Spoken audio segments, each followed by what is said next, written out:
Вака така, дуи ќе може да собере цел фудбалски тим во затворот во Идризово. Со најновите апсења за пожарот во Кочани, партијата од Мала Речица постојано го зголемува бројот на потенцијални станари во најголемиот затвор во Македонија. Штета што во нивно време не го реновираа, ќе им се најдеше Неоди Крешник, Сарачини, Дритон Кучи, Беким Незири да лежат во лоши услови. Уште пак ако од привремена работа од Албанија се врати и Артан Груби, тоа е веќе VIP екипа.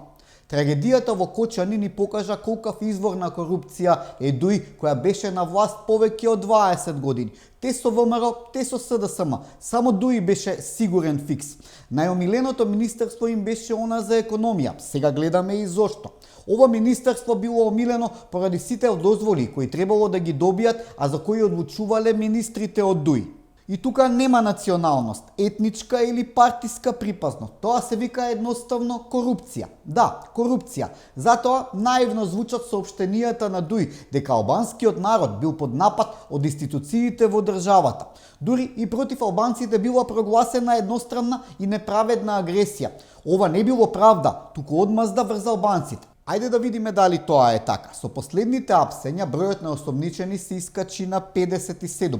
Меѓу нив има актуелен министер, поранешни министри, актуелни и поранешни градоначалници, директори, сопственикот на дискотеката, па дури и амбасадори. Иако е тотално небитно, од овие приведени најголем дел се македонци, иако повторувам, во овој случај не постојат албанци, македонци, роми, турци. Постојат граѓани на оваа држава кои се сомничат за корупција и криминал. Конечната одлука се разбира дека ќе ја донесе судот, а не јавноста. Туку да прашам, колку имаше приведени за модуларната во Тетово кога власта на локално и на државно ниво ја имаше ДУИ? 0. Значи не е исто. Затоа на ДУИ ќе му биде подобро да молчи. Идат локални, а можеби и предвремени парламентарни избори. Ќе останат без кадар. Уште ако се јават и оние од ХАК, мав ќе им биде работата. Името Цеца кај поголем дел од македонците побудува возбуда. Веднаш помислуваме на пеачката од село Жито Раѓа, која имаше среќа или несреќа да биде сопруга на Аркан. Таа Цеца, исто како нашата од Штип, обожава часовници и тоа луксузни. Разликата е во тоа што она од Србија не ги голта. Часовниците тука ги носи на рака. А оваа нашата Цеца, која слободно се шета низ затворот во Штип, да ти јадела часовници, па морало еден затвореник и неколкумина полицајци да го бараат во темницата. Часовникот не го најдоа, можеби Цеца само го префрлила на сигурна локација.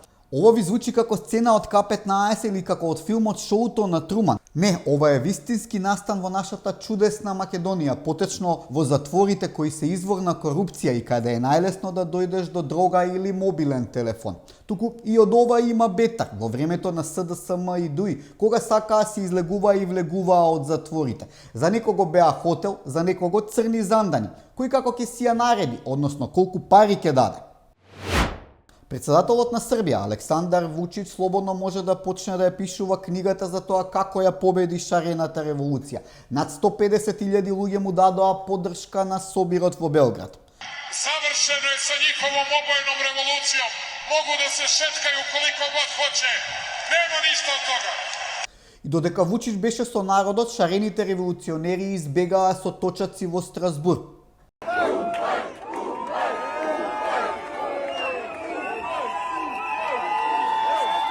Каков крај, каков тажен крај. Навистина нема правда, нема мир. Туку нашиве револуционери на батерии живи се или тие фатија џаде со нивните српски ментори. Ова беа 5 минути со Чавес. Здрави живи, се гледаме по Великден.